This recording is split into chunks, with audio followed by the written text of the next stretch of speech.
নবীর ইশকে যার দিল ভাই এ ভুবনে কাঁদে না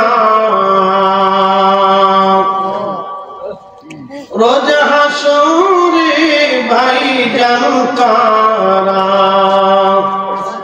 নবীজির দেখা পাবে না আল্লাহুম্মা সাল্লি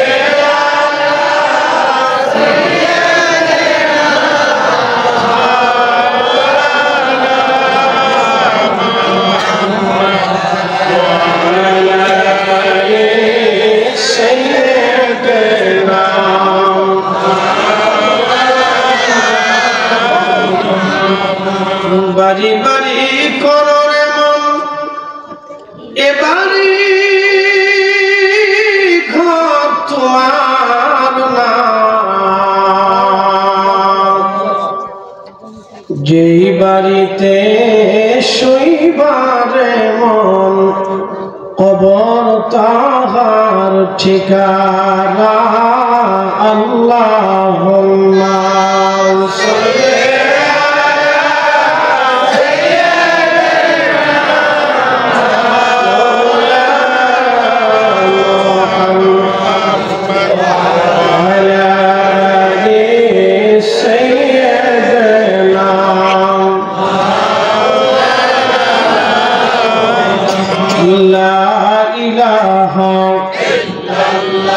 জোরে লা ইলাহা ইল্লাল্লাহ হক লা ইলাহা ইল্লাল্লাহ হাসবি রাব্বি জাল্লাল্লাহ মা ফি কলবি গায়রুল্লাহ আহা নূর মুহাম্মদ সাল্লাল্লাহ বলি নূর মুহাম্মদ সাল্লাল্লাহ বলি লা ইলাহা ইল্লাল্লাহ লা ইলাহা ইল্লাল্লাহ হক লা ইলাহা ইল্লাল্লাহ লা ইলাহা ইল্লাল্লাহ মুহাম্মাদুর রাসূলুল্লাহ সাল্লাল্লাহু আলাইহি ওয়াসাল্লাম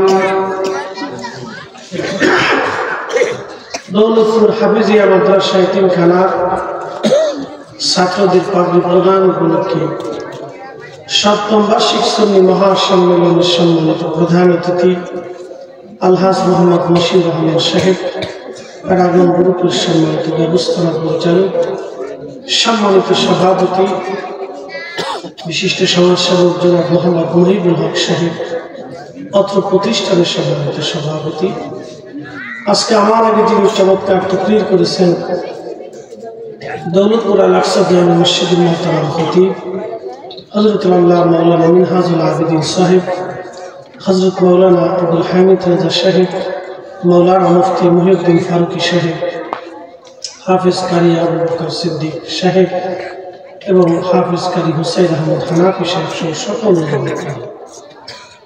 অত্র প্রতিষ্ঠানের মুহিব্বিন পরিচালনা পরিষদের সম্মানিত সকল সদস্যবৃন্দ এলাকার গণ্যমান্য ব্যক্তিবর্গ মুরব্বিরা প্রচন্ড শীতে আপনাদের কষ্ট হচ্ছে আমরা জানি পাথরের উপরে বসে থাকাটা এটা অত্যন্ত কষ্টের এই যে পরিশ্রম আজকে করতেছে বলেন এর বিনিময় কি আল্লাহ দেবে না কতটুকু দিবে আমি আপনাদেরকে তার একটা ছোট্ট পরিসংখ্যান আপনাদের সামনে তুলে ধরতেছি সমস্ত উম্মত থেকে আল্লাহ আমাদেরকে 70 গুণ মর্যাদা দিয়েছেন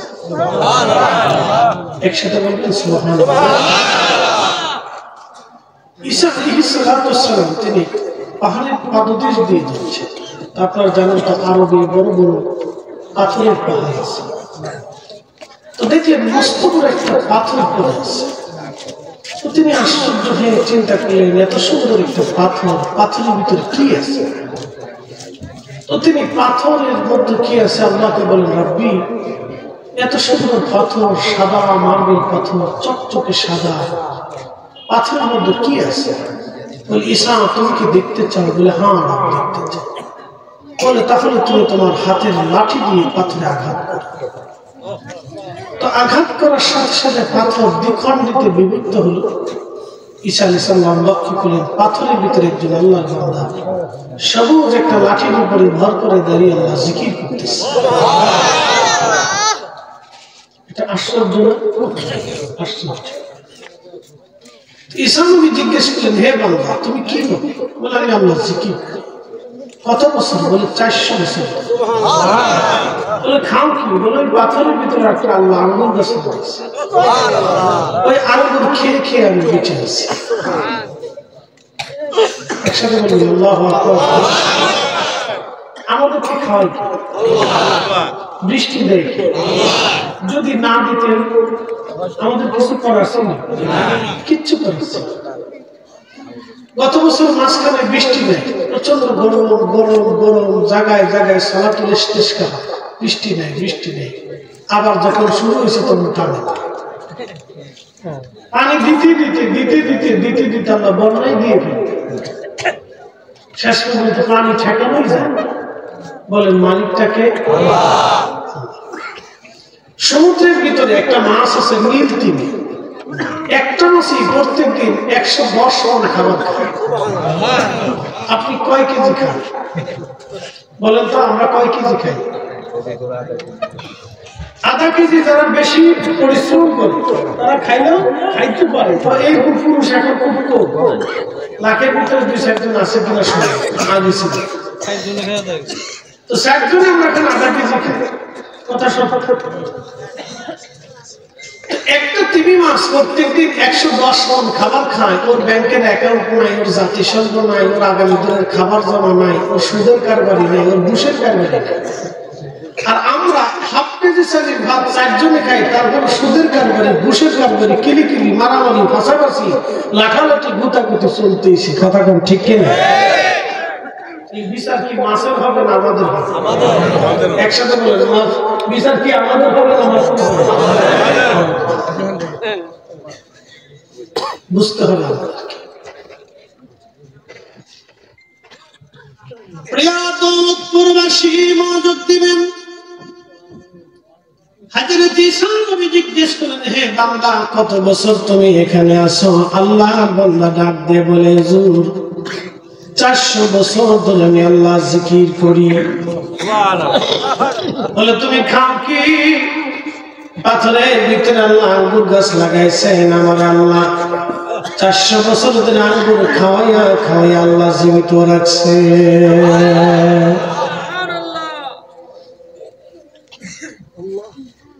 যেই মালিক 400 বছর ধরে পাথরের ভিতরে আল্লাহর বান্দারে খাওয়াইয়া জীবিত রাখিয়া খোদার ইবাদত করাইতে পারে, সেই রব আমাদেরকে এইভাবে খাবার খাওয়ান, আমাদের রিজিকের ফয়সালা উনি করান। আল্লাহ সিদ্ধান্তের বাহিরে এক দানা ভাতও খেতে পারবো না। কত ধনী হসপিটালে পড়ে আছে, আল্লাহ সিদ্ধান্তের বাহিরে এক দানা ভাতও বেশি জুটে না। কথা বলে গেল শত শত কোটি টাকার মালিক বিস্তারিত রয়েছে। জটিল কঠিন রোগে সে আক্রান্ত হয়েছে, আইসিইউ থেকে পড়ে আছে। আইসিইউ থেকে ফিরে আসার পর তাকে জিজ্ঞেস করবেন জীবনটা কেন, আপনার আইসিইউর জীবনটা কেন? সে আইসিইউতে থাকা অবস্থায় জীবনে চিন্তা করছে, আহা আমার জীবনের সমস্ত পরিশ্রমই বৃথা। ঠিক কিনা? আপনি অসুস্থ হয়ে যখন মুমূর্ষ থাকবেন তখন আপনার কাছে বোধ হবে আমার জিন্দেগিটাই মিথ্যা, বৃথা বৃথা পরিশ্রম করেছি। এই জন্য রব্বুল আলামিন আমাদেরকে কোরআনের সতর্ক করছে এইভাবে, ইয়া আইয়ুহাল্লাযীনা আমানু লা তুলহিকু আমওয়ালুকুম ওয়া লা আওলাদুকুম আন যিকরিল্লাহ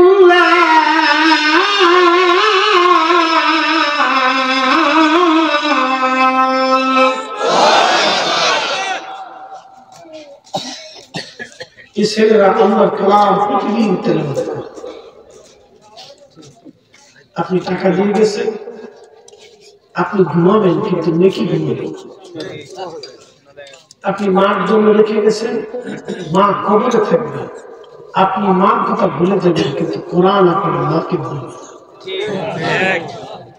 আপনার এক টাকাও নষ্ট। জোড়ায় জোড়ায়, পটে পটে, পয়েন্টে পয়েন্টে, অনুতে ফর্মতে কাজে লেগে যাবে। يا أيها الذين آمنوا لا تلهكم أموالكم ولا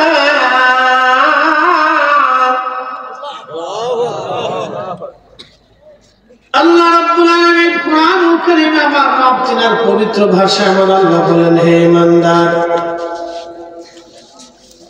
সম্পদের প্রেমে পড়ে, সন্তানের মোহে পড়ে আমি খোদার জিকির থেকে তুমি গাফেল হইও না। সম্পদের মায়ায় পড়ে, সন্তানের মহব্বতে পড়ে যারা অবৈধভাবে সম্পদ রুটি রুজি করে কবরে চলে যায়, তাদের মতো বোকা পৃথিবীতে আর কেউ নাই। কথা কেন না কেন? হামলাবাসী কিয়ামতের ময়দানে ওই সন্তানটা বাবা মার জন্য কোন গুনাহের জিম্মাদারি নেবে না। বিচার ফয়সালা হয়ে গেল, আমার রব তার বাম হাতে আমলনামা দিয়ে দিবেন। ওই সময় আল্লাহর বান্দা বলবে, হে রব, আপনি তো রব্বুল আলামিন, রব্বুল আলামিন, আপনি তো মালিক ইয়াউমিদ্দিন। আল্লাহ, আপনার তো একটা নাম আছে রহমান, আর একটা নাম আছে রহিম। আপনি পরম দয়ালু এবং দয়াময়। আল্লাহ, বান্দা তো অপরাধ করে ফেলছে, আমার কি একটু সুযোগ রব আপনি দেবেন? বলে, কি সুযোগ তুমি চাও? বলে, রাব্বি, আমি সুদ আর ঘুষে অন্যায়ের অপরাধে আমি আমার সন্তান এবং স্ত্রী পুত্র পরিজনের জন্য সম্পদ রেখে এসেছি। আল্লাহ, কোনো কিছুই আমি ভোগ করে আসতে পারি নাই, কোটি কোটি টাকার সম্পদ আমি রেখেই চলে আসছি। জমিনের জায়গা জমিন থাকছে, বিল্ডিং এর জায়গা বিল্ডিং, স্বর্ণের জায়গা স্বর্ণের জায়গা, ব্যাংকের অ্যাকাউন্টে টাকা পড়েছিল। রব্বুল আলামিন, কিছুই তুমি আনতে পারি নাই, ভোগ করতে পারি নাই। আল্লাহ, সব তো আমার সন্তান আমার স্ত্রীগণ ভোগ করেছে। আল্লাহ, যদি সুযোগ আপনি দেন, আমি তাদেরকে ডেকে ডেকে আমার গুনাহের কিছু গুনাহ তাদের আমলনামায় দিয়ে দেই। তারা যদি কিছু গুনাহ নিয়ে যায়, তাহলে আজ আমি হয়তো হালকা হয়ে যাব। জীবনের অনেক বড় আশা নিয়ে হাসরের ময়দানে বাবা ছেলেকে ডাকবে, আব্দুল করিম, বেটা আমার আসেন। আল্লাহ ডাক দেবে, রহিমের ছেলে আব্দুল করিম দৌড়ে আসবে, রাব্বি। আল্লাহ ডাক দেবে, বান্দা, তোমার বাবা তোমার সঙ্গে কথা বলতে চায়। সেদিন বাবা চোখের পানি ছেড়ে দিয়ে বলবে, বেটা রে, তোমার সুখের আশায় দুনিয়ার হালাল হারাম না বেছে অনেক সম্পদ তোমাদের জন্য জমা করেছি, পাশের বাড়ির জমি কেড়ে নিয়েছি, অন্যের সম্পদ আমি জোর করে দখল করে রেখেছি। বেটারে, আজ আল্লাহর দরবারে আসামি হয়ে গেছি, বাম হাতে আমার আমলনামা আসছে, জাহান্নামে চলে যাচ্ছি। আমার অনেক গুনাহ, দুনিয়ার ওই সম্পদ তোমরা তো ভোগ করেছ, কিছু গুনাহ তুমি নিয়ে আমার গুনাহটা আজ হালকা বানিয়ে দাও।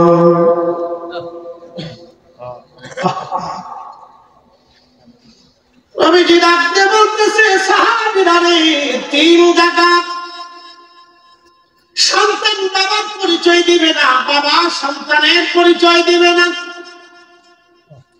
ছেলে মায়ের পরিচয় দিবে না, মা সন্তানের পরিচয় দিবে না, ভাই ভাইয়ের পরিচয় দিবে না, বন্ধু বন্ধুর খবর রাখবে না, কেউ কারো দিকে অন্যদিকে তাকানোর সুযোগ হবে না। তার 1 নম্বর জায়গা হলো মিজানের পাল্লা, 2 নম্বর জায়গা হলো ডান হাতে বাম হাতে আমলনামা, 3 জায়গা হলো ফুলসিরাত পার হওয়ার সময় কেউ কারো দিকে ভ্রুক্ষেপ করবে না, সবাই যার যার চিন্তায় পেরেশান হয়ে থাকবে, পেরেশান। কেউ কারো কথা মনে রাখবে না, কেউ কারো কথা মনে রাখবে না, কেউ কারো কথা মনে রাখবে না। কুরআন আল্লাহ বলেন আল্লাহকুমুত তাকাসুরু হাত্তা যুরতুমুল মাকাবির। তারা আমি আল্লাহকে ভুলে গেল, আল্লাহ থেকে জুদা হয়ে গেল, সম্পদগুলি কুক্ষিত করলো, জমা করলো। কতদিন পর্যন্ত করবে? হাত্তা যুরতুমুল মাকাবির, কবর পর্যন্ত। এরপরে আর সুযোগ নাই। কাল্লা সাউফা তা'লামুনা সুম্মা কাল্লা সাউফা তা'লামুন। তারা অচিরেই জানতে পারবে সে কি ভুল করলো, কি অপরাধ করলো, কি ভুল করলো, কি সে জীবনে ভুল করছে, অচিরেই সে জানতে পারবে। আমাদের জীবনের কারো হায়াত 30, 40, 50, 60, এই ভুলের হিসাব মাত্র 60 বছরের জীবন। আহা কি কঠিন সেই জীবনটা। খুব আমি ডিপলি আপনাদেরকে শুনাইতেছি, হাসরের ময়দানের একটা পরিস্থিতি আপনাদের সামনে উপস্থাপন করতেছি। তখন ছেলেটা স্পষ্ট ভাবে বলবে, বাবা সন্তান হিসেবে আমার অধিকার ছিল, পিতা হিসেবে আপনার দায়িত্ব ছিল, হালালে হারামে এটা আমার দেখার বিষয়। আপনাকে তো আমি হারাম উপার্জন রেখে আমার জন্য সম্পদ রেখে আসতে বলিনি। আজকে গুনাহের জিম্মাদারি আমি নিতে পারবো না, আমি নিজের পাপের চিন্তায় পেরেশান হয়ে আছি। সন্তানের দিকে বাবা শুধু সেদিন ফেল ফেল করে তাকিয়ে থাকবে, কিচ্ছু করার না। আল্লাহ ডাক দিয়ে বলবে, বান্দা আর কেউ কি আছে তোমার? বলে আপনি আমার মেয়েটা আছে, যে কলিজার টুকরা মেয়েটার জন্য এত কিছু করেছি, বিবাহে 20-30 লক্ষ 50 লক্ষ টাকা খরচ করেছি। মেয়েটাকে ডাক দিবে রহিমা, দৌড়ে আসবে। বাবা ডাক দিয়ে বলবে, বেটি আমার সুখের জন্য হালালে হারামে জিন্দেগি গঠন করে তোমার জন্য সম্পদ রেখে আসছি। ছেলে আমার কিছু তুমি আজকে আমাকে দিয়ে যাও। মেয়ে আমার আজকে আমি অনেক বড় গুনাহ জমা হয়ে গেছে, বাম হাতে আমার কিছু গুনাহ তুমি আজকে নিয়ে যাও, আমার গুনাহগুলি হালকা বানিয়ে দাও। মেয়েটা ডাক দিয়ে বলবে, আব্বাজান হালালে হারামে জিন্দেগি গঠন করে সম্পদ রেখে আসার বিষয়ে আমি কিছুই জানি না। এখানে তো আমি আপনাকে হালাল হারাম হারাম করতে বলি নেই বাবা। আপনার গুনাহের জিম্মাদারি আজ আমি নিতে পারবো না বাবা, আমি নিজের পাপের চিন্তায় বড় পেরেশান হয়ে আছি।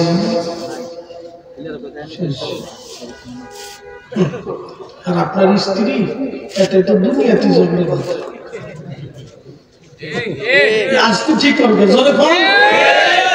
আপনার স্ত্রী হাতে তো দুনিয়াতে ঝগড়া করে, হাসনের ময়দানে তো আরো করবে।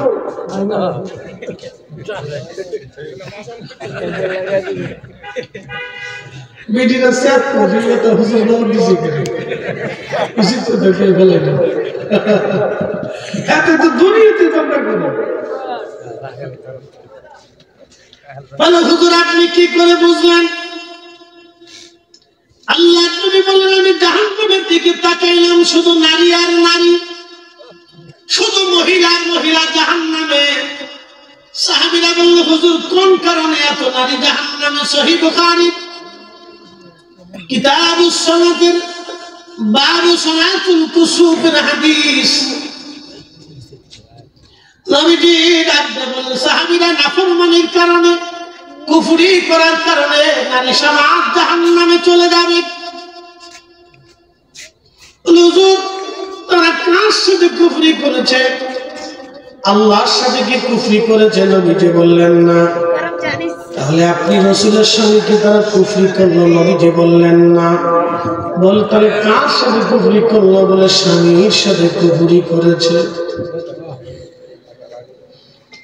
হুজুর স্বামীর সাথে নারী স্ত্রী কিভাবে কুফরি করে? নবীজি বললেন তুমি তোমার স্ত্রীকে সারা জীবন যদি ভরণ পোষণ দাও, সারা জীবন তুমি দিছো, সারা জীবন, জীবনের একটা পর্যায়ে যদি দিতে কম হয়, সারা জীবন দিছো, সারা জীবন দিছো, সারা জীবন দিছো, জীবনের একটা পর্যায়ে যদি তুমি দিতে অপারগ হও, ব্যর্থ হয়ে যাও, তোমার স্ত্রী বলেই ফেলবে স্বামীরে তোমার কাছ থেকে সারা জীবন কিছুই পাই নাই। কথা বলেন 100% নারীর ভিতরে 90% এই কথা বলে। আপনি খোঁজ নিয়ে দেখেন 100% নারীর ভিতরে 90% এই কথা বলে তোমার সাথে বিয়ে বসে আমি কিচ্ছু বলছি না। কি করতে মনিদার টাইপটি খাওয়ার দ্বারা আছে।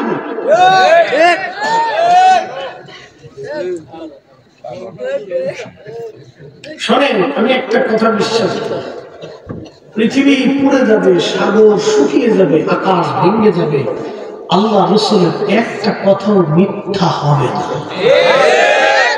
যারা বলে নেকি আছে, বিশ্বাস আসেনি? আসেনি বিশ্বাস?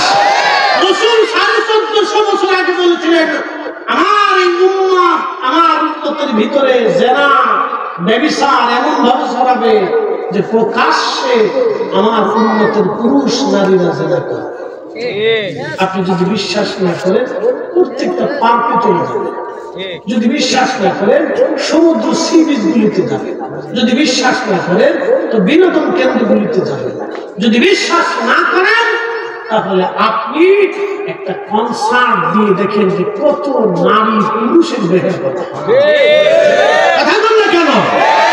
এর থেকেই বোঝা যায় যে উম্মত কিয়ামতের সন্নিকটে আলামতে সুগরা শেষ পর্যায়ে চলে গেছে। কিয়ামতের আলামত দুই ধরনের, আলামতে সুগরা, আলামতে কুবরা। আমরা আলামতে সুগরা শেষ পর্যায়ে চলে গেছি।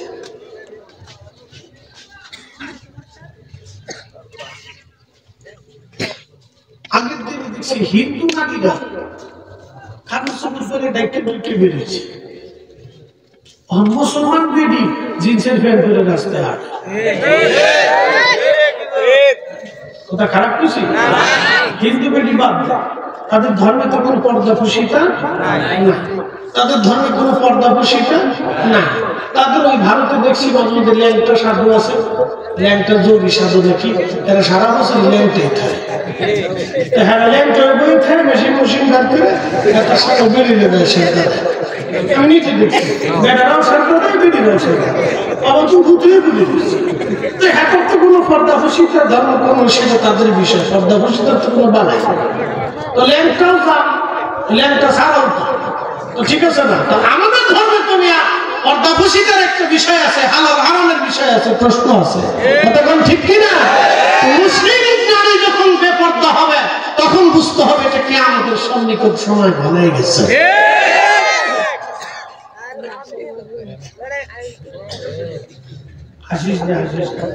আমি যেটা কইছি এটা একবার বাস্তব দেখে দেখে কইছি।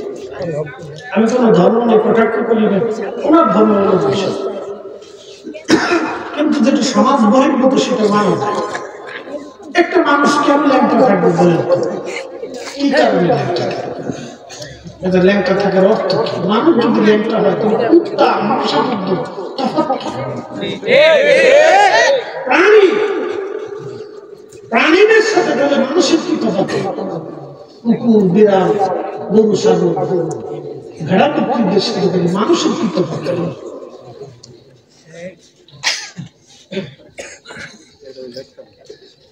প্রিয় বাংলাবাসী, মনোযোগ দিয়ে কথাগুলি শুনে যাবে না।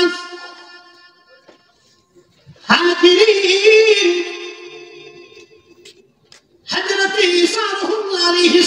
আসসালাম ও হাসরের ময়দানে আল্লাহ ডাক দিবে বান্দা আর কি তোমার আসেনি বলে আমার স্ত্রী আছে বলে ডাকো তোমার বিবিকে ডাকা হবে বিবি বড় মামলা আর আসামি হয়ে গেছে ছেলে মেয়েরে বলছিলাম তারা আমাদেরকে ছেড়ে চলে গেল বিবিরে তোমার সুখের জন্য হালাল হারাম আমি বাঁচি নাই তোমার একটু ভালোবাসা পাওয়ার জন্য আমি জীবনে বহু পরিশ্রম করেছি বিবি আজকে আল্লাহর দরবারে মামলার আসামি হয়ে গেছে অনেক বড় গুনাহ জমা হয়ে গেছে বিবিরে কিছু গুনাহ তুমি আজকে ভাগ করে নিয়ে নাও কারণ জীবনে দুইজন একসঙ্গে বসবাস করেছি সুখ আর দুঃখ ভাগ করে নিলাম আজকে হাসরের ময়দানেও কিছু দুঃখ তুমি ভাগ করে নিয়ে যাও স্ত্রী ডাক দেবে স্বামী বিবাহের সময় শর্ত ছিল আপনি আমাকে ভরণ পোষণ দিবেন সম্মানজনক হালাল না হারামে আপনার তো কথা ছিল হালালে কিন্তু আপনি হারামে কেন করলেন এটা আমার সাবজেক্ট না স্বামী ওই বিষয়টা আপনি আল্লাহর সাথে মিটায় নেন আজকে আপনার কোন গুনাহের জিম্মাদারি আজ নিতে পারবো না অতএব আপনার চিন্তা আপনি করেন আমি নিজের চিন্তায় বড় পেরেশান আল্লাহর বান্দা তখন কাঁদতে থাকবে রব বলবেন বান্দারে আমি রব তোমাকে ফয়সালা করে দিলাম তুমি তোমার পাপের জন্য তুমি জাহান্নামে চলে যাও আমি কি তোমাকে সেদিন সতর্ক করি নাই ইয়া আইয়ুহাল্লাযীনা আমানু হে ঈমানদার লা তুলহিকুম আমওয়ালুকুম ওয়ালা আওলাদুকুম আন যিকিরিল্লাহ সম্পদ এবং সন্তানের মোহে পড়ে তুমি আমি আল্লাহর জিকির থেকে গাফিল হইও না এই কথা কি তোমাদের সেদিন আমি বলি নাই ওয়া ইয়াফআল যালিকা ফাউলাইকা হুমুল খাসিরুন বলেছি তোমরা ক্ষতিগ্রস্ত হবা মহা ক্ষতির সম্মুখীন হবা বড় কঠিন বিপদের সম্মুখীন হয়ে যাবে রে বান্দা আমি তো তোমাকে আগেই সতর্ক করেছিলাম কিন্তু তুমি সতর্কতা মানো নাই এবার তুমি তোমার প্রাপ্য নিয়ে জাহান্নামে চলে যাও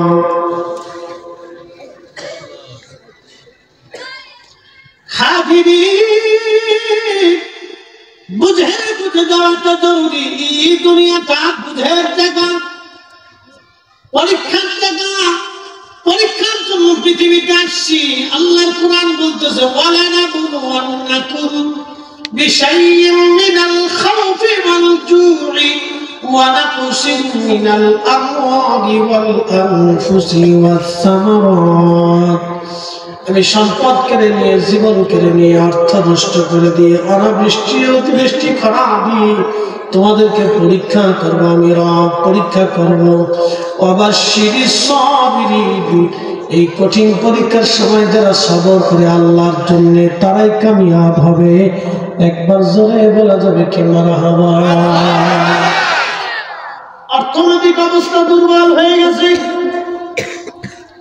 অর্থনৈতিক অবস্থা দুর্বল হয়ে গেছে এখন আপনি কি করবেন আল্লাহ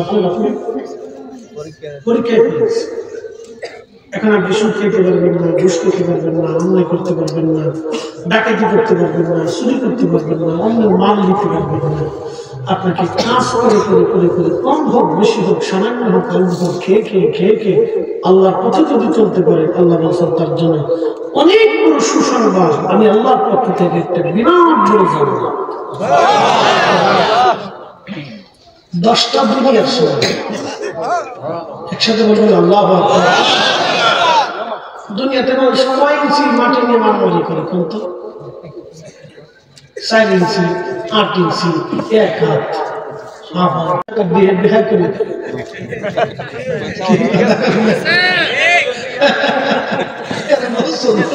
শয়তানে হাসি একটা বস্ত তোরা দিয়ে আমার সাথে বড় সিটা নিজের জায়গা গাছ লাগাইয়া বাঁকা করে অন্য জায়গা ধরে দিয়েছে ছায়াটা ওর বিক্রি করো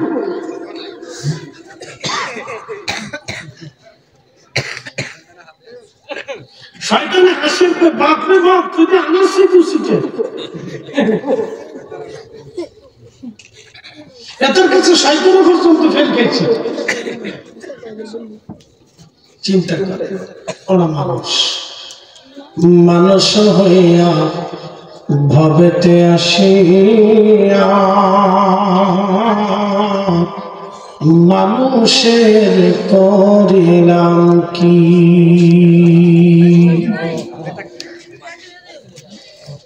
খুলনাবাসী মনোযোগ দিবেন।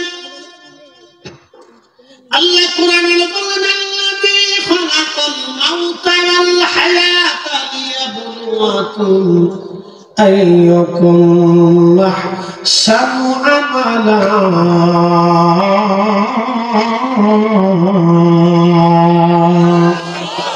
আল্লাহুম্মা সাল্লি আলা জবান খুলে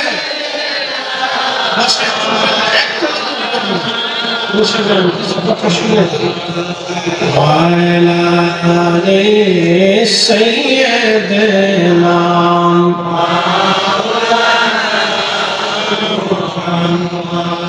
একদিন মাটির ভিতরে হবে ঘরে মোলামার কেন বান্ধ দালান ঘর।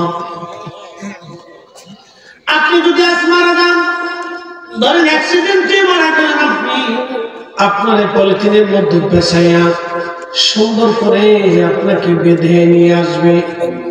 তাও কোথায় নিয়ে আসবে জানেননি? টমটমের ভিতরে, ট্রাকের মধ্যে, অথবা পিকআপের ভিতরে, অথবা আপনাকে নিয়ে আসলো অ্যাম্বুলেন্সের ভিতরে, অথবা বেশি দিন হলে আপনাকে ডিপ ফ্রিজে করে নিয়ে আসবে। ডিপ ফ্রিজে করে এনে দেরি করবে না, আধা ঘন্টার ভিতরে তাড়াতাড়ি কবরে নামিয়ে দেওয়া হবে। কারণ মানুষের মৃত্যুর পরে মাত্র 24 ঘন্টা পরে পায়খানার রাস্তা দিয়ে পোকা বের হয়। ওই পোকাটা তামাম শরীরে ছড়াইয়া যায়, শুধু ছড়াইয়া যায় না, গন্ধ বের হতে থাকে। আর মাত্র 24 ঘন্টার ভিতরে গন্ধ ছড়াইয়া যায়। এই দুর্গন্ধের কারণে আপনার স্ত্রী আপনাকে কাছে রাখবে না, কলিজার টুকরা সন্তান ঘরের মধ্যে রাখবে না, আপনার আপনজন কেউ রাখবে না। আপনার যে কাপড় দিয়ে পেঁচিয়ে নিয়ে আসা হলো, অথবা যে বিছানার কাপড় দিয়ে, বিছানার চাদর দিয়ে আপনাকে পেঁচিয়ে রাখা হলো, আপনার ছেলে মেয়েরা দেখবেন ওই বিছানার চাদর আর কোনোদিন ব্যবহার করবে না। বুঝছে তারপরে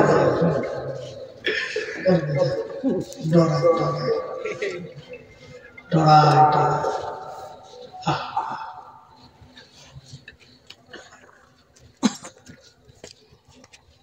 রাতের গভীরে কোন ছেলে বাবা মার কবরের পাশে যায় না, কিন্তু কত বাবা মা রাতের গভীরে ছেলের কম্বল ঠিক করে দিয়েছে।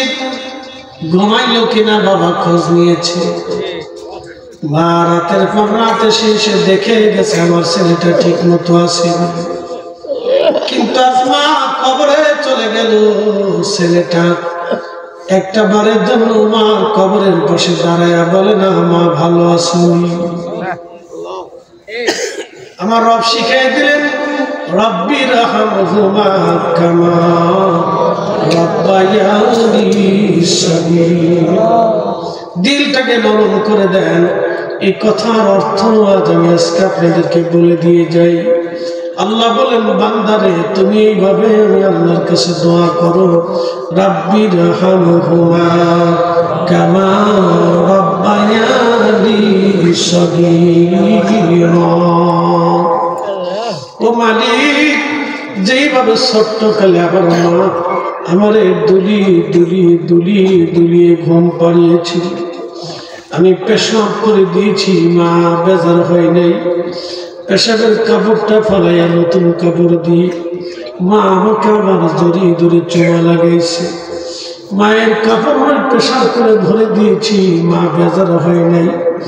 মা পোশাকের পেশাবগুলি ফেলে দিয়ে আবার আমার জড়িয়ে চুমা লাগে, কোলের মধ্যে নিয়ে মা জড়িয়ে ধরে আমার ঘুম পাড়াইছে।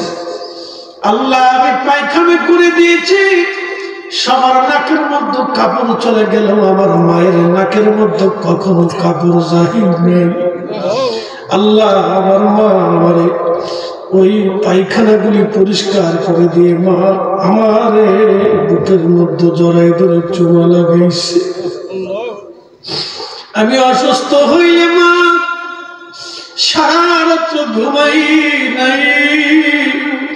বাবা রক্ত বিক্রি করে হলো আমার ওষুধ কেনার জন্য পাগল পাড়া হয়ে গেছে। আমি খোকা কখন ভালো হব পরেশান হয়ে গেছে। সারা রাতের পর রাত মার ঘুম হয় নাই। মা ঘুমাইলেও বারবার ঘুম থেকে উঠে উঠে আমার দেখছে।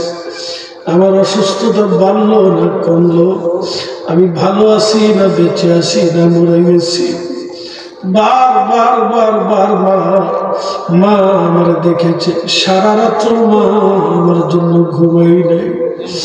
আল্লাহ ছোট্টকালে মা যেভাবে আমাকে লালন পালন করেছে, আমার আব্বা কাঁধে করে নিয়ে নিয়ে ঘুরে বেরিয়েছে, কোলে করে নিয়ে ঘুরে বেরিয়েছে। কত প্রশ্ন বাবাকে করেছি আল্লাহ, কত প্রশ্ন বাবারে করছি, বাবা এটা কি, ওটা কি, সেটা কি, এটা দিবা সেটা দিবা, এটা খাবো সেটা আনবা। কোনদিন কোনো কথা বাবা ফেলে দেই নাই। যাহা যাহা চেয়েছি বাবা খুশির জন্য তা নিয়ে আসছে।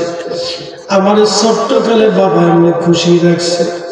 আল্লাহ আজকে বাবা মা কবর দেশে ঘুমাই গেল, ছোট্টকালে যেইভাবে আমার মা বাবা খুশি রাখছে, লালন পালন করছে গো মালিক, জান্নাতে ওইভাবে আমার বাবা মারে তুমিও লালন পালন করো।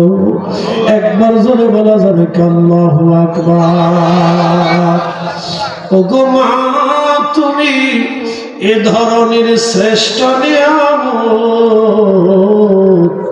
তোমারই পদ তলে রয়েছে জান্নাত, তোমারই পদ তলে রয়েছে জান্নাত। কোরআন আমার রব বলেন ইন্না ইয়াবলুগান্না ইনদাকাল কিবারা আহাদুহুমা আও কিলাহুমা ফালা تقل لهما أف ولا تنهرهما وقل لهما قولا كريما واخفض لهما جناح الذل من الرحمة وقل رب ارحمهما كما ربياني صغيرا। একসাথে বলি রব্বির হামহুমা কামা রব্বায়ানি সগীরা। লা ইলাহা ইল্লাল্লাহ, লা ইলাহা ইল্লাল্লাহ, লা ইলাহা ইল্লাল্লাহ। আসিয়া বলে আল্লাহ আল্লাহ, ফেরাউন দিল কত জ্বালা। আল্লাহ বলে ও জিবরাইল, আল্লাহ বলে ও জিবরাইল, খোলো হে জান্নাতের তালা। লা ইলাহা ইল্লাল্লাহ, লা ইলাহা ইল্লাল্লাহ, লা ইলাহা ইল্লাল্লাহ, লা ইলাহা ইল্লাল্লাহ মুহাম্মাদুর রাসূলুল্লাহ সাল্লাল্লাহু আলাইহি ওয়াসাল্লাম। আল্লাহ আমাদেরকে ওইভাবে দোয়া শিক্ষা দিলেন। আজকে যারা দোয়া মানে না, তারা মূলত বাবা মার জন্য দোয়া করে না। আচ্ছা বলেন, আমাদের দেশে সমাজে একদল আছে নামাজ মানে না। তারা বলে জীবনে নামাজের মতো নামাজ একবার পড়লে চলে। কথা কম না কেন আসলে নাই। যারা নামাজ অস্বীকার করে তারা সুন্নি তো দূরের কথা, মুসলমানই হতে পারে নাই। আপনি ঠিক বললেন ঠিক, না ঠিক বললেন ঠিক। আরে সে আল্লাহর ফরজ অস্বীকার অস্বীকার করছে। সাইন্টিফিক কথা না। আপনি যদি বলেন যে টুপি আপনি মাথায় দেন না, সেটা ভিন্ন। যদি বলেন যে টুপি ইসলামের রাসূলের সুন্নাত না, আমি এটা মানি না, তাহলে আপনি আর মুসলমান নয়, কারণ আপনি রাসূল অস্বীকার করছেন। কি কথা বলেন না কেন? আপনি যদি বলেন যে আপনি নামাজ মানেন না, তাহলে বুঝেন যে আপনি আল্লাহ অস্বীকার করছেন। কি কথা বলেন না কেন? সুন্নি তো দূরের কথা, বাদ দেন, মুসলমানকে নিয়ে চিন্তা করেন তো মুসলমানই সে মুসলমানের কাতারেই থাকে, কারণ রাসূলের ইনকার করলে সে কাফের হয়ে যায়, আল্লাহর হুকুমের ইনকার করলে সে কাফের হয়ে যায়, সে আর মুসলমান থাকে না। প্রিয় বাংলাবাসী, খুব মনোযোগ দিয়ে কথা শুনবেন। যে নামাজ মানে না, তার নামাজ পড়ানো যায় না, কিন্তু আলসেমির কারণে যে নামাজ পড়ে না তারে দোয়া বুঝাই সুজাই নামাজে আনা যায়। যে দোয়া মানে না তারে দিয়ে আর দোয়া করানো যায় না। আর যে দোয়া আলসেমির কারণে করে না তারে কোনো না কোনো ভাবে দোয়ায় বসানো যায়। অতএব যারা দোয়া মানে না, ওই রকম সন্তান দুনিয়ায় রাখার চাইতে কুত্তা পালা ভালা। একসাথে হলো কেন? জোরে বলে, জোরে জোরে জোরে। হক কথা তিতা, জোরে বলো, হক কথা তিতা। এটা হলো আপনার ওই যে উস্তে উস্তে এটা কি উস্তা না? আপনাদের বাংলা কি কয়? উস্তে উস্তে খাইলে কিন্তু বিরাট উপকার, কিন্তু উস্তে সবকিছু লেগে গেল, খালি খাবে খালি খাবে, খাইতে থাকবে। যতদূর কাঁচা জিনিস পেটের ভিতরে ঢুকাইবেন ততদূর মনে করবেন খুব ভালো। আগে জীবনে কোনোদিন শুনি নেই গরু হার্ট স্ট্রোক করছে, তখন গরু তো হার্ট স্ট্রোক করে। কারণ কি? ব্রয়লারের খাবার খায়, তাড়াতাড়ি যাতে ফুলে মোড়াটা হয়, তেল তেল হয়, এর লাগে ব্রয়লারের খাবার খাইয়া গরু স্টক করা ধরছে। আগে জীবনে কোনোদিন গরু স্টক করছে দেখি না। গরুর চশমা লাগে না, গরুর অপারেশন লাগে না, গরুর সিজার লাগে না, গরুর ডাক্তার দেখা লাগে না, গরুর মেজের কোনো ঝামেলা ঝামেলা নাই, গরুর কিডনি হচ্ছে না, গরু স্টক করে না, গরুর হাই প্রেশার নেই, গরুর ডায়াবেটিস নেই। কারণ কি? ও ঘাস পাতা খেয়ে থাকতো সবসময়। এখন যখনই পোল্ট্রির খাবার ঢুকে দিছে তখন গরু স্টক করে, তার হাই প্রেশারে ধরে, তার নানান প্রবলেম, ডায়াবেটিস হয়ে গেছে। খাবারে ভেজাল, কিসে ভেজাল? খাবারে ভেজাল। হোটেলে খাবেন, আহা হা, আমার দেশের কত মুসলমানের হোটেল মরামুরগি চালাই দিচ্ছে। কুত্তাও খাওয়া, কুত্তার গোস্ত, খাসির গোস্ত বলে চালাই। তাহলে বুঝেন তো? আপনি চিন্তা করেন, ও যদি 1000 বছর কাবা শরীফে নামাজ পড়ে, আপনি কি মনে করেন নামাজ হবে? না না, একসাথে বলেন হবে।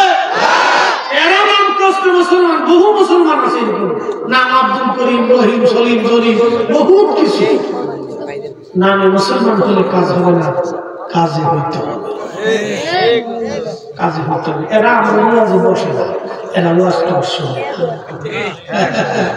কথা কথা সিটার গ্রুপ বাংলাগুলো আছে বসে না, বসে না, এটা আহে না, এটা জানে যে এটা বইলে হুজুরে দোলাই দিব, দোলাই দিব, হুজুরে দোলাই দিব।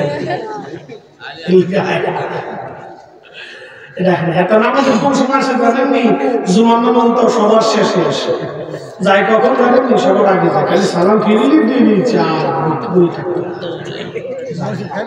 এইখানে আমার কাজ করা যায়। তবে একটা কথা হলো কি জানে, আমরা দিন শেষে কিন্তু আল্লাহর কাছে ফিরে যাব, কোন সন্দেহ? কার কাছে ফিরে যাব? থাকার কোন সুযোগ নেই, কোন পদ্ধতি সিস্টেম, কোন সুযোগ নেই। যদি থাকার কোন সুযোগ থাকতো তাহলে রাশিয়ার প্রেসিডেন্ট থাকার জন্য প্রয়োজন বোধে আমেরিকার উপরে ফার্মুলা বলে 4 মাসটা মারত। ঠিক আছে না ভাই? খালি করে না, পুরো আমেরিকা একদম ম্যাপের মুখে সুদ দিয়ে একসাথে মেরে দিতে, তারপর আমার বেঁচে থাকতো তো রেখে দেবে থাকার সুযোগ। হ্যাঁ, খুব মনোযোগ দেবেন। ওয়াজ যেখানে রেখেছি সেখানে চলে যাই, আমি খুব মনোযোগ দিয়ে কথাগুলি শোনা যাবে না। ঈসা রুহুল্লাহ আলাইহিস সালাতু ওয়াস সালাম ডাক দিয়ে বলেন, বান্দা 400 বছর ধরে তুমি পাথরের মধ্যে আল্লাহর জিকির করো। বলে হ্যাঁ। ঈসা আলাইহিস সালাম আল্লাহকে ডাক দিয়ে বলেন, রাব্বি 400 বছর ধরে তোমার এই বান্দা আল্লাহর জিকির করে, তোমার ইবাদত এই পাথরের মধ্যে 400 বছর ধরে তোমার জিকির করতেছে রাব্বি। এর চেয়ে দামি মানুষ, এর চেয়ে মর্যাদাবান আর কেউ কি দুনিয়াতে আসেনি গো আল্লাহ? আল্লাহ ডাক দেখা, ঈসা রে এর চাইতে মর্যাদাবান ব্যক্তি বান্দা আমি দুনিয়াতে পাঠাবো। বলে আল্লাহ তারা কারা? বলে তারা আমার আখিরি নবীর উম্মত। একবার জোরে বলবেন কি মারহাবা? জোরে বলেন কারা? আমরা। জোরে বলেন কারা? আমরা। সুদ খাওয়ার জন্য, ঘুষ খাওয়ার জন্য, চুরি করার জন্য, রাহাজানি করার জন্য, অন্যের মাল খাওয়ার জন্য না, না, না, এইগুলির জন্য আল্লাহ আমাদের দাম বাড়ায় নাই। কুনতুম খায়রা উম্মাতিন উখরিজাত লিন-নাসি তা'মুরুনা বিল মা'রুফি ওয়া তানহাউনা 'আনিল মুনকার। তোমরা সর্বশ্রেষ্ঠ জাতি, তোমাদেরকে শ্রেষ্ঠত্ব দিলাম, তোমাদেরকে মর্যাদা দিলাম। কখনো তোমাকে যদি ভুলি, হেদায়েতের আলো জেনে নিয় কাছে তুলি। ঠাই দিও প্রিয়তম, ঠাই দিও প্রিয়তম অগমহিয়ান। তুমি রহমান, তুমি মেহেরবান, তুমি রহমান, তুমি মেহেরবান। অন্ধ গাহে না শুধু তোমারি গুণগান, বুঝেও বুঝে না তবু শান।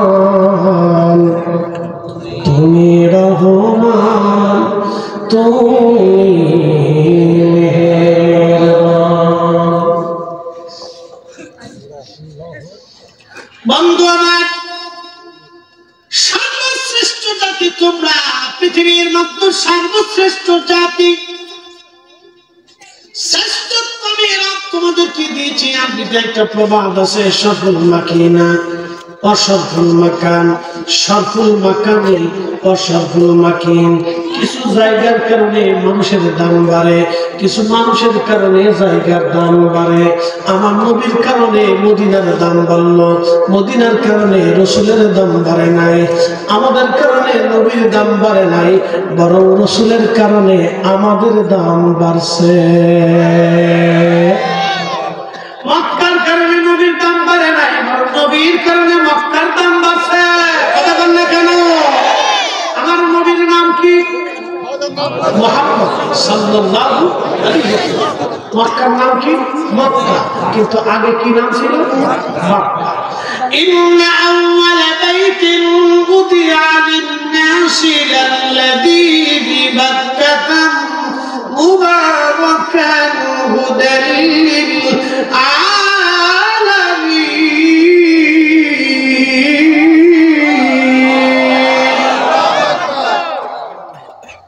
আর কিছু সময় চলবে ইনশাআল্লাহ। 10-15 মিনিট শুরু, এরপরে শিখতো না সারা রাত একটু এগুলা থাকলে ভালো হতো।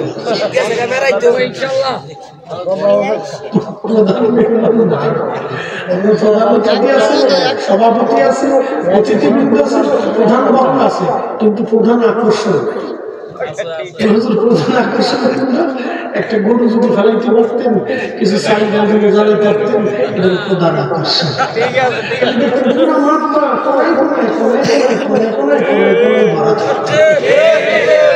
এখন যারা বসে দিচ্ছে এটা হলো সাক্কা পাক্কা, একবার অরিজিনাল, এর ভিতরে কোনো ডুপ্লিকেট নেই। কি কথা কন না? এর ভিতরে করে ডুপ্লিকেট একবার সাক্ষাৎ সাক্ষাৎ সাক্ষাৎ সাক্ষাৎ সাক্ষাৎ সাক্ষাৎ বদরের প্রান্তে 313 জন কালো সাক্ষাৎ সাক্ষাৎ রাখছিল। এখন আমরা যারা শীতের মধ্যে বসে রয়েছি আজকের এই দিনে আমরা সাক্ষাৎ সাক্ষাৎ পাক্কা পাক্কা কথা বল ঠিক কিনা? তোরা বলাইস না কিন্তু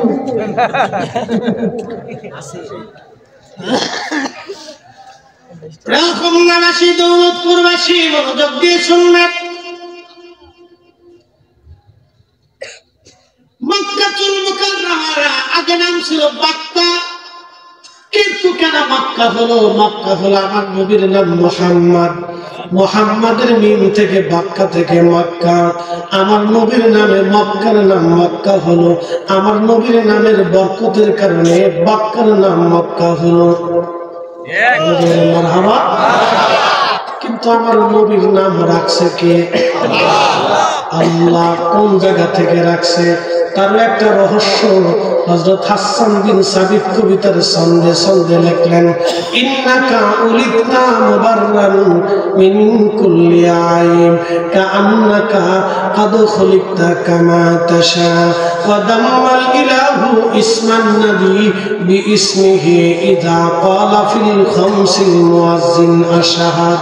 নবী গো, আল্লাহ আপনার শান এবং মানকে এমন ভাবে সমুন্নত করেছেন যে প্রত্যেক ওয়াক্ত আযানে আল্লাহ নামের পরে আপনি নবীর নাম মুয়াজ্জিন উচ্চারণ করে আযানে আযানে আযানে।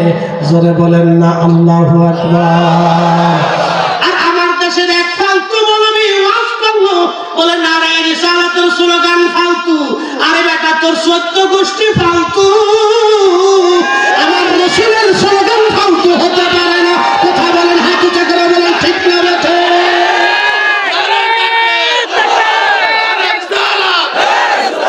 নারায়ে রিসালাত, নারায়ে রিসালাত, হাত উঁচু করে বলেন নারায়ে রিসালাত, নারায়ে রিসালাত।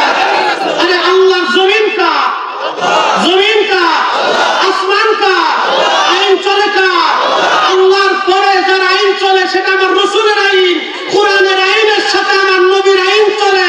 আল্লাহর আইনের পরে নবীর আইন। আল্লাহ বলেন মাইয়ুতির রাসূলা ফাকাদ আতা আল্লাহ। আপনি নবীর ইত্তেবা করলে আমি আল্লাহর ইত্তেবা হয়ে যায়। কুল ইন কুনতুম তুহিব্বুনাল্লাহ, আমাকে কেউ যদি চূড়ান্ত ভাবে ভালোবাসতে চায় ফাত্তাবিউনি, নবী সেদিন আপনাকে মেনে না। যে আপনাকে মানে সে আমি আল্লাহকে মানে। যে আপনার স্লোগান দেয় সে আমি আল্লাহর স্লোগান হয়ে যায়। যে আপনি নবীর তাজিম করে সে আমার তাজিম করে। যে আপনি নবীকে ভালোবাসে সে আমাকেই ভালোবাসে। যে আপনি নবীর দাল হয় সে আমি আল্লাহর দাল হয়। যে আপনি নবীর গুণ গায় সে আমি আল্লাহর গুণ গায়। যে নবী আপনাকে কষ্ট দেয় সে আমাকেই কষ্ট দেয়। অতএব জমিনে আল্লাহর স্লোগানের পরে আমার রাসূলের স্লোগান চলবেই। হাত উঁচু করে বলেন ঠিক না বেঠা? নারায়ে রিসালাত, নারায়ে রিসালাত, নারায়ে রিসালাত, নারায়ে তাকবীর, নারায়ে তাকবীর।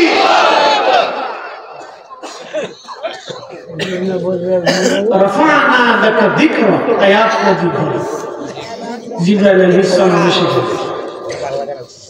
নবীজি ডাক দিয়ে বলেন আপনি? বলে আল্লাহ পাঠিয়েছেন। বলে কারণ কি? বলে রফা'না লাকা যিকরাক, আপনাকে এই আয়াত আল্লাহ দিলেন, এর অর্থ কি আপনি জানেন? নবী বলেন আল্লাহু আ'লাম, আল্লাহই ভালো জানেন। সুবহানাল্লাহ, সুবহানাল্লাহ। জিবরাইল এমন ডাক দিয়ে বলতেছে, হুজুর আল্লাহ আমাকে পাঠিয়েছে তাফসীর জানানোর জন্য। আল্লাহ জানিয়ে দিয়েছে ইদা যুকিরতু যুকিরতা মাই, আল্লাহর জিকির যেখানে আপনি নবীর জিকির হবে সেখানে। এই যে দুরূদ ছাড়া দোয়া কবুল হয় না। 1000 বছর দোয়া হবে, দুরূদ না হলে দোয়া কবুল হবে না। কথা বলেন না কেন? 1000 বছর ইবাদত হবে, নবীর দুরূদ শরীফ ছাড়া ইবাদত কবুল হবে। 1000 বছর জিকির করবেন, হজ করবেন, আমার রাসূলের সুপারিশ ছাড়া জান্নাত নসিব হবে?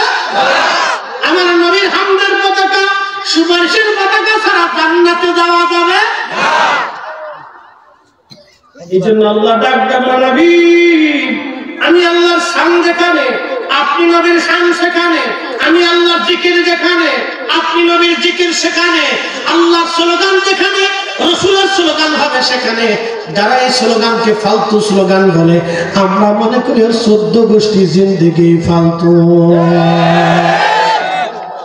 এগুলি ছাড়া আমরা আসলে এগুলো আসলে জমে, বুঝতে পারছেন?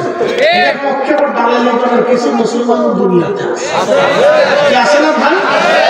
একটু কল্পনা করে না যে সে কার বিরুদ্ধে বলতেছে, কোন নামের ইজ্জতের বিরুদ্ধে বলতেছে, কল্পনা তো করে না। মানুষের একটু সেন্স থাকা উচিত যে সে কোন নামের বিরুদ্ধে বলতেছে, কোন শব্দ বলার বিরুদ্ধে সে বলতেছে। চিন্তা করবো, জানি না যে কোন শব্দের বিরুদ্ধে সে কথা বলতেছে। কল্পনা তো জান্নাতে যেতে হলে আপনার সারা জিন্দেগি আপনাকে পরিশ্রম করতে হবে, কিন্তু জাহান্নামে যাওয়ার জন্য একটা শব্দই যথেষ্ট, একটা শব্দ যথেষ্ট। বেশি শব্দ বলতে হবে, একটা শব্দ খালি বলবেন যে রাসূল আখিরি নবী মানি না, ঠিক আছে না ভাই? এক শব্দই চলবে। কারণ কি, আপনি রাসূল কারীমের সব মানছেন কিন্তু একটা গুণ মানেন না। বুঝতেছে না যে আল্লাহ রাসূলের শান কত রাখা, রাসূল কারীমের নাম মুবারকের সুনানের বিরুদ্ধে সে কথা বলতেছে। আরে রাসূল করিম সাল্লাল্লাহু আলাইহি সাল্লামের এই স্লোগানটা মুসাইলামাতুল কাজ্জাবের বিরুদ্ধে যুদ্ধে নামাতে 15,000 সাহাবী একসাথে স্লোগান দিয়েছিলেন, ইয়া মুহাম্মাদা, ইয়া মুহাম্মাদা, ইয়া মুহাম্মাদা। সেদিন রাসূলের স্লোগান দিয়ে জিহাদের ময়দানে ঝাঁপিয়ে পড়ে খালিদ বিন ওয়ালিদের মতো মানবী নিজের জীবনকে বাজি রেখে সাহাবায়ে کرام কলিজায় শাহাদাত নিয়ে সেই দিন বিজয় যদি মুসলমানের না হতো, ইসলাম এত কঠিন হুমকির মুখে পড়েছিল। সেই দিন ভণ্ড নবী মুসাইলামাতুল কাজ্জাবের বিরুদ্ধে মুসলমান রাসূলের রিসালাতের স্লোগান দিয়ে জিহাদের ময়দানে ঝাঁপিয়ে পড়েছিল।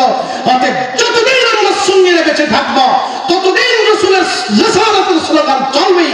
কথা বলেন ঠিক না?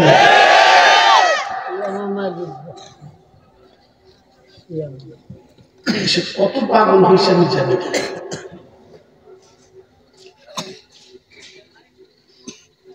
প্রিয় মুসলমান, খুব মনোযোগ দিবেন।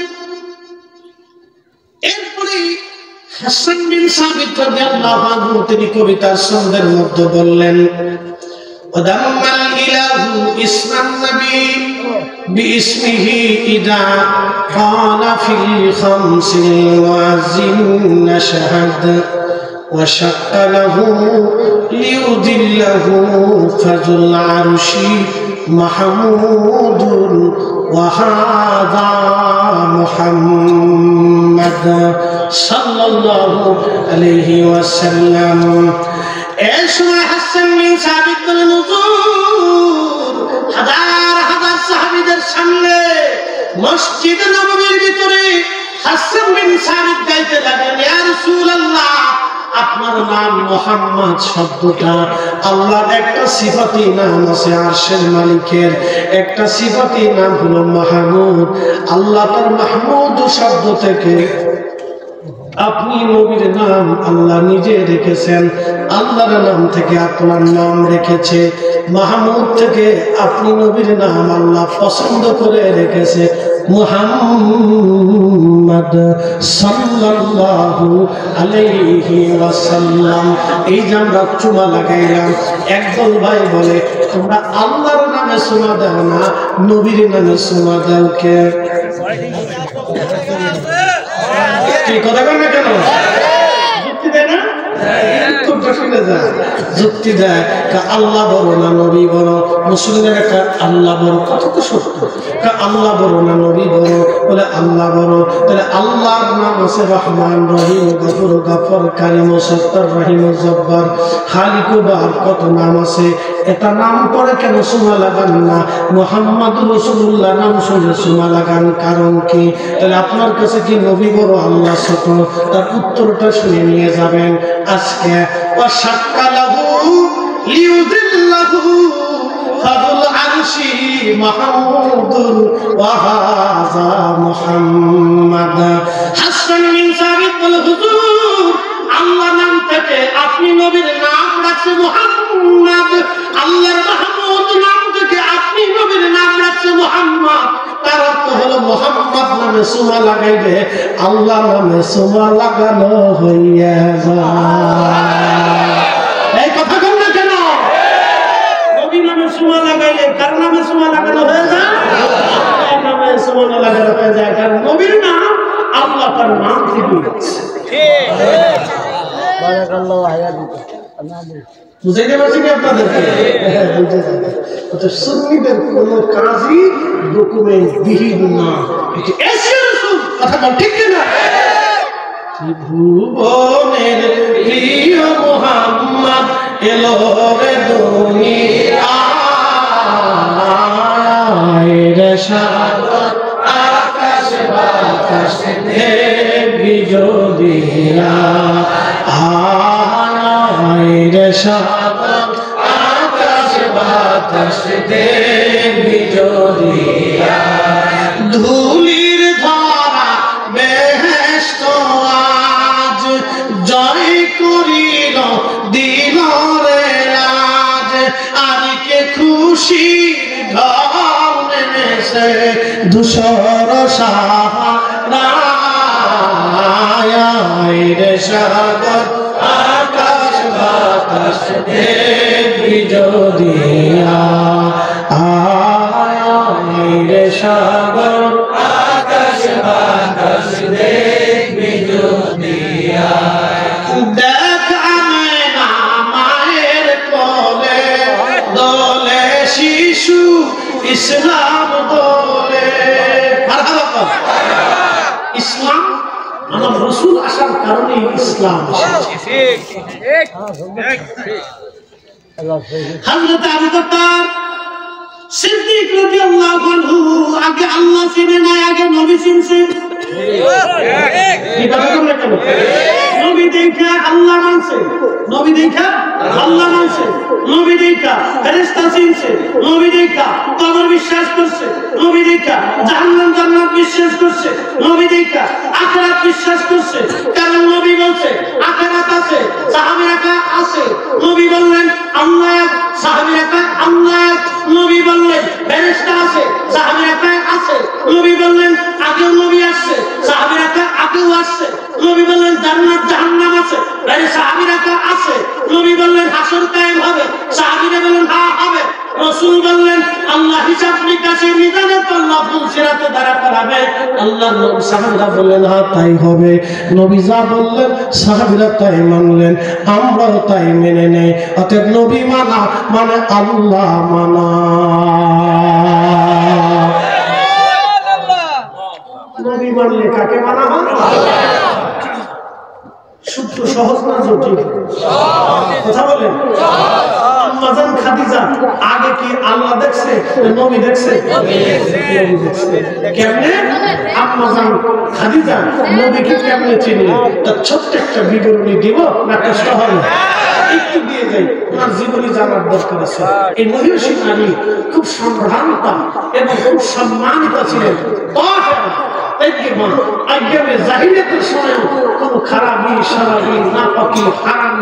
ওই যে প্রতিমার সামনে সেজদা, পাথরের পূজা, আকাম নিয়ে কুকার নিয়ে আদান নিয়ে বাদেন নিয়ে কোনো কিছু না শরীরে স্পর্শ করে।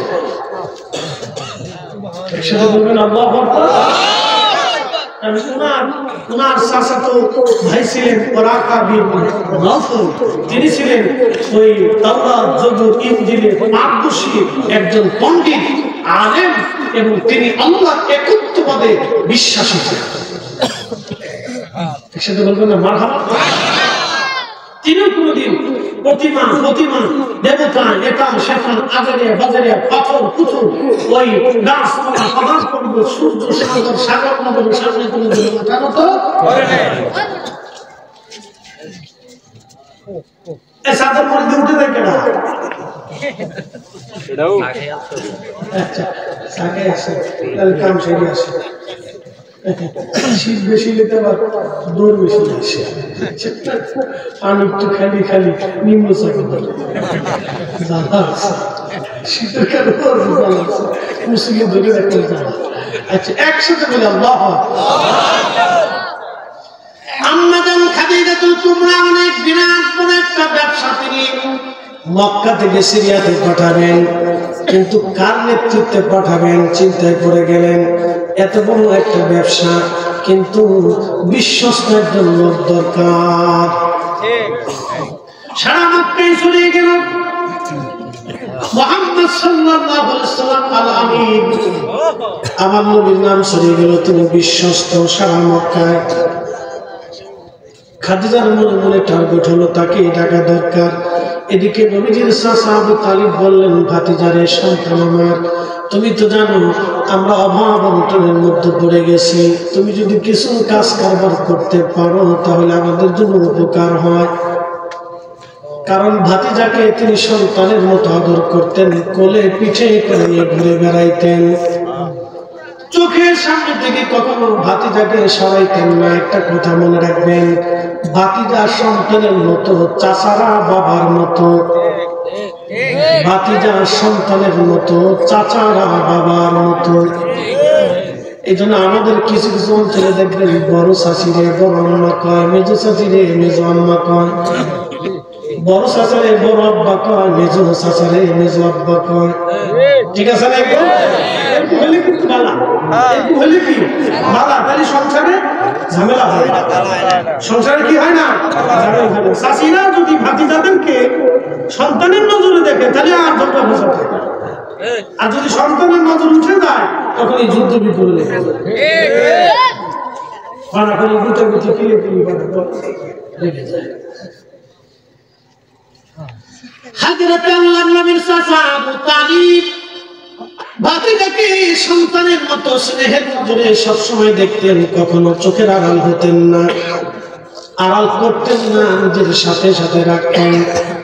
তো বললেন, ভাতিজারে সন্তান আমার, তুমি চলে যাও সিরিয়াতে, শুনছি খাদিজা অনেক বড় ব্যবসা পাঠাইতে চায়, আমি চাই তুমি যদি খাদিজার ব্যবসাটা দেখো তাহলে আমি কি প্রস্তাব নিয়ে যাব। আল্লাহ নবী বললেন, চাচা যান অপেক্ষা করেন, তিনি আমাদের কাছে প্রস্তাব পাঠাবে। তিনি আমাদের কাছে প্রস্তাব ঠিকই তাই। খাদিজা প্রস্তাব পাঠালেন, নবীজির চাচা আল্লাহ নবীকে নিয়ে গেলেন। নবীজির চাচা আবু তালিব ভিতরে কথাবার্তা বলতে লাগলেন। কথাবার্তা কমপ্লিট হয়ে গেল, বিরাট বড় ব্যবসা আম্মাজান খাদিজা নবীজির উপরে বুঝাই দিলেন। খাদিজা রাদিয়াল্লাহু আনহা একজন দাসী ছিল, দাস ছিল, সেই দাসটাকে নবীজির দায়িত্ব দিয়ে বললেন, আপনি নিয়ে যাবেন, আপনার খেদমত করবে, দেখাশোনা করবে, আপনাকে সাহায্য করবে।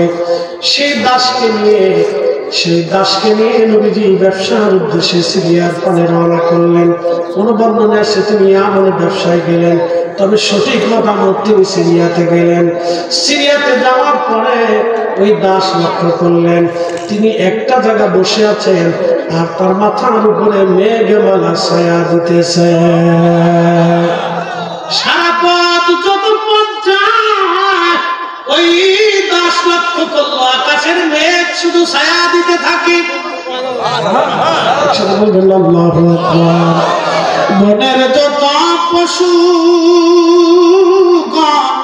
ভক্তি করতই দুই চরণ, মেঘমালা ছায়া দিত গায় গো নবীজি, কোন সাধনে পাইব তোমার, কোন সাধনে দেখিব তোমায় গো নবীজি, আপনাকে দেখিবার মনে চায়। দাস লক্ষ্য করে শুধু মেঘমালা ছায়া দেয়। সিরিয়াতে যাওয়ার পরে তিনি বসে আছেন, এমন সময় ইহুদি এক খ্রিস্টান পাদ্রী আসছে, ধর্মযাজক আসছে, তাওরাত জবুর ইনজিলে পারদর্শী আলেম এসে দাসকে ডাক দিয়ে বলল, হে দাস, তুমি কি তারে চেনো? বলে হ্যাঁ চিনি। তিনি কুরাইশ বংশের মক্কার সম্ভ্রান্ত পরিবারের বনি হাশেমের সন্তান। বলতেছে শোনো, আমি শুধু বনি হাশেমের সন্তান দেখি না, তিনি কিন্তু আখেরি নবী। দাস কত কিছু বুঝে, তিনি কিন্তু আখেরি নবী। আমি বলে দিলাম,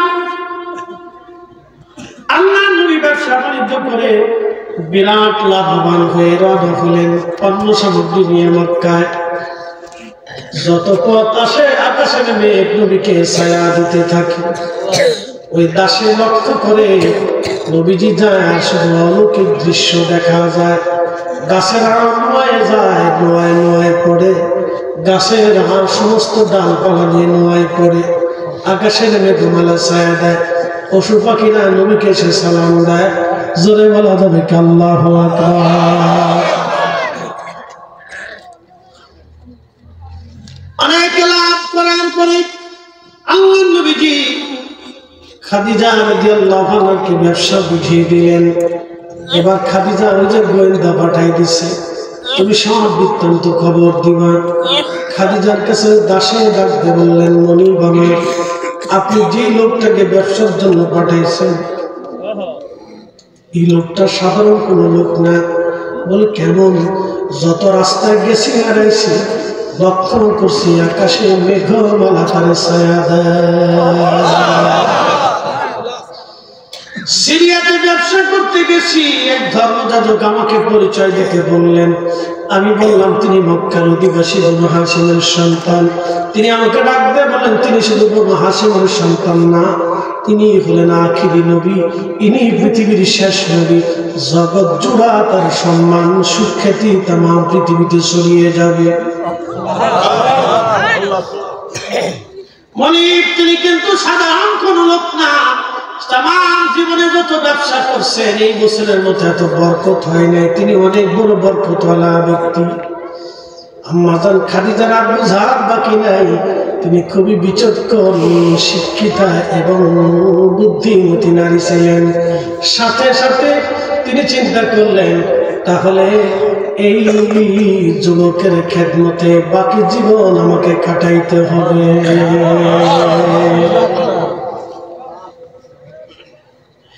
বাকি জীবন কাটাইতে হবে আমার। তিনি আত্মীয় স্বজনদেরকে ডাকলেন, ডেকে বললেন, আমার আব্বা জানের কাছ থেকে খাদিজা বিনতে খুয়াইলিদ, তার বাবার নাম ছিল খুয়াইলিদ, আমার আব্বার কাছ থেকে অনুমতি নিতে হবে। কিন্তু তার আব্বা তো অনুমতি দিতে চায় না। একবার অনুমতি দিছে, আবার না করে ফেলছে, পরে আবার বোঝাই সুঝাই অনুমতি নিলেন। অনুমতি নেওয়ার পরে আল্লাহ আম্মাজান খাদিজাতুল কুবরা আল্লাহ নবীর কাছে প্রস্তাবনা পাঠাইলেন। নবী বললেন, আমি তো একা না, আমার মুরব্বী আছে, আমার চাচা। আমার চাচা যখন সিদ্ধান্ত না দিলে আমি কোনো সিদ্ধান্ত দিতে পারি না। একবার জোরে বলা যাবে কি মারহাবা। মুরব্বী মানা নবীর সুন্নাত। যারা মুরব্বী মানে না, মূলত তারা নবী মানে না। ঠিক কিনা? রাসূলের সুন্নাত অস্বীকার করে। মুরব্বী মানা রাসূলের সুন্নাত। মুরব্বী মানতে হবে। আল্লাহ কোরআন বলেছে, ইন্নাল্লাহা ইয়া'মুরু বিল আদলি ওয়াল ইহসানি ওয়া ইতা'i বিল কুরবা ওয়া ইয়ানহা আনিল ফাহশাই ওয়াল মুনকার ওয়াল বাগই ইয়াঈদুকুম লাআল্লাকুম তাযাক্কারুন। ও ঈমানদার, আমি নির্দেশ দিলাম তোমরা পৃথিবীতে ন্যায় করবে, ইহসান করবে, আত্মীয়তা সম্পর্ক রাখবে, দরিদ্র হলে দান করবে, ফাহিশা কর্মকাণ্ড থেকে দূরে থাকবে, বেহায়াপনা থেকে দূরে থাকবে, আন্দা গান্দা পচা হাবিজাবি থেকে তোমরা দূরে থাকবে। আর তোমরা মুরব্বীদেরকে মানবে। মারহাবা। লাস্টে কি বলছে? মুরব্বী মানবে। জোরে বলেন, লাস্টে আল্লাহ কি বলছে? মুরব্বী মানবে। আমাদের ছেলে পেলে দেখেন মুরব্বী মানে না। মোটরসাইকেলে একটা পাশার নিচে ঢুকেইতে পারলে ও বাপু ছিল। কথা বল না কেন? বাপু ছিল না, বাপু ছিল না, বাপু ছিল। দেশে দেশে দেশে দেশে দেশে দেশে কোনায় কোনায় কোনায় কোনায় আদবহীন চুরি হচ্ছে, বেআদব কেউ হচ্ছে। আর ফতোয়া দিয়ে দেশে কদম বসি যখন উঠে দিছে তখন বিয়াদব আরো দেশে বসছে। কি কথা বল না? মানে পরীক্ষা নিরীক্ষা দেওয়ার আগে ছেলেপেলেরা কদম বসি করতো, উস্তাদের নাম তো সাইকেল থেকে নাই, উস্তাদ সালাম করতো, আর উস্তাদ স্যার ভালো আছেন নি, স্যার ভালো আছেন নি? শেষ। কি কথা বল না? আমরা উস্তাদ মাসে দেখলে নাই মেয়ে পাঁচ কদম বসে এখনো করি।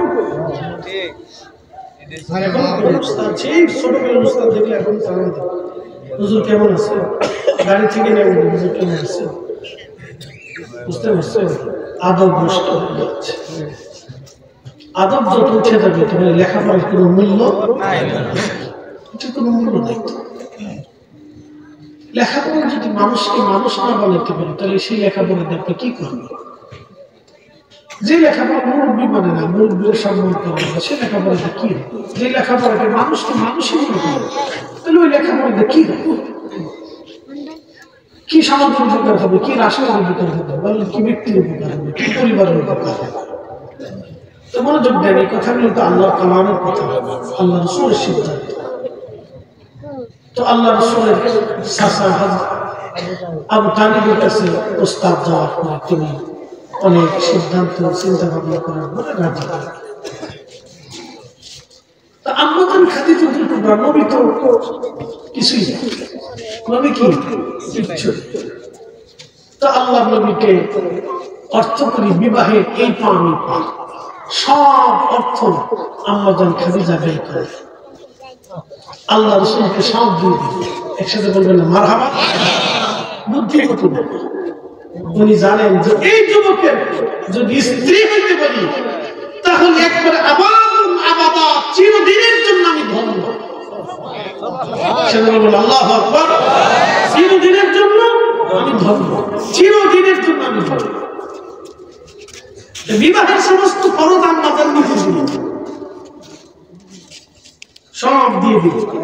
দিন তারিখ নির্দিষ্ট হল, বিয়ে হয়ে গেল। কিছুদিন পরে মক্কার কাফেররা খাদিজা কাজ করছো? বলে কি কাজ? তোমার স্বামী গরিব, তুমি ধনী, তোমার সাথে কি আব্দুল্লাহ বেটা মোহাম্মদের মিল হলো? তুমি মক্কার সবচেয়ে বড় ধনী ধনাঢ্য ব্যক্তি, একটা দরিদ্র ছেলে বিবাহ করলা, মক্কায় কি আর ছেলে মেয়ে নাই? আম্মাজান চিন্তা করলেন এই মক্কার এই নেতা খাতাদেরকে একটু বোঝানো দরকার। সবাইকে একদিন দাওয়াত করলেন, সুন্দর করে ভোজের আয়োজন করলেন। ভোজের আয়োজন করার পরে আম্মাজান সবাইকে বসাইলেন, খাবার দিলেন, বললেন খাবার খাবে ঠিক এমন সময় বললেন, হে মক্কার অধিপতিরা, আমি আপনাদেরকে দুটি প্রশ্ন করব, সেই জন্য ডেকে আনছি। খাবার একটু পরে খাবেন, সবার জন্য খাবার রেডি, আপনারা আমার মেহমান। আপনারা তো আপত্তি করেছেন আমার চাইতে আমার স্বামী দুর্বল হয়ে গেছে, আমি তেমন ভালো কোনো পরিবারে আমি বিবাহ করতে পারি নাই, তাহলে আপনারা বলেন আমার স্বামী মুহাম্মাদের মতো এমন চরিত্রবান ছেলে মক্কা নগরী কি আর কেউ আসেনি? একসাথে বলবেন আল্লাহু আকবার। সবাই করে তা তো নাই। বললেন তাহলে আমি জিতছি, আমার স্বামী আমার থেকে উত্তম। একসাথে বলবেন মারহাবা। দেখেন রাসূলকে, নবীর সম্মানকে সে কিভাবে বুলন্দ করছে। স্বামীকে মাথার উপরে তাজ বানানোর জন্য সবাইকে দেখছে, বলো আমার স্বামী কুরাইশ বংশ, কুরাইশের থেকে বড় বংশ আরবে আছে, আছে, সবাইকে মারতে হবে।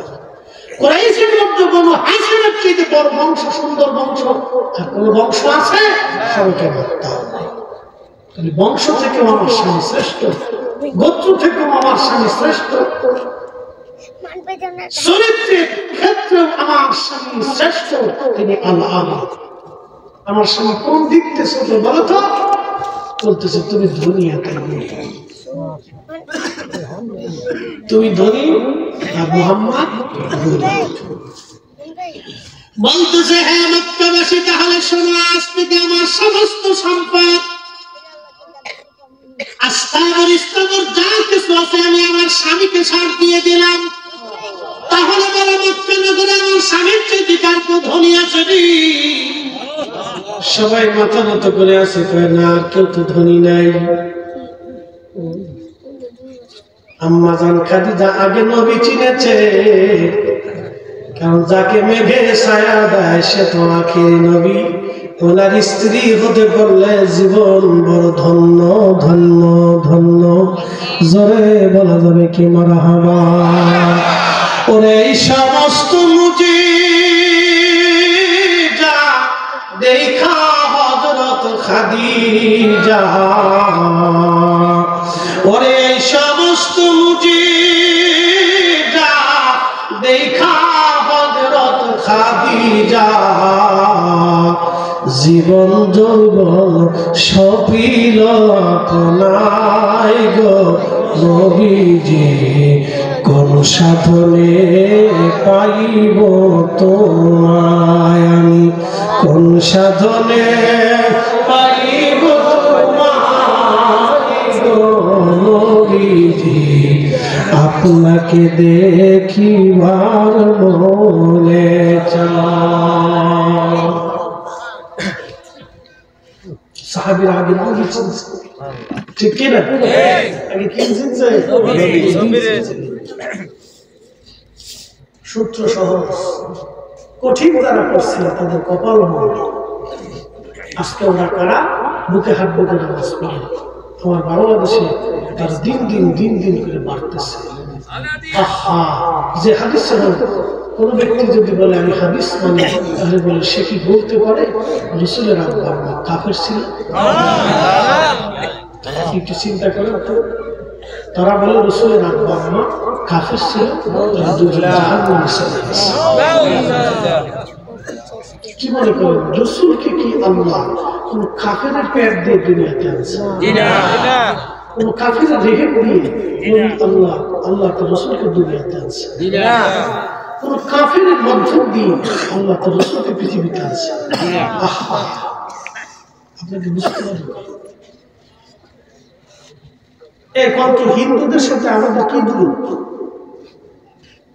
তারা মানুষ, আমরা মানুষ। তারা বেগুন খায়, আমরা বেগুন খাই। তারা শুয়োর খায়, আমরা গরু খাই।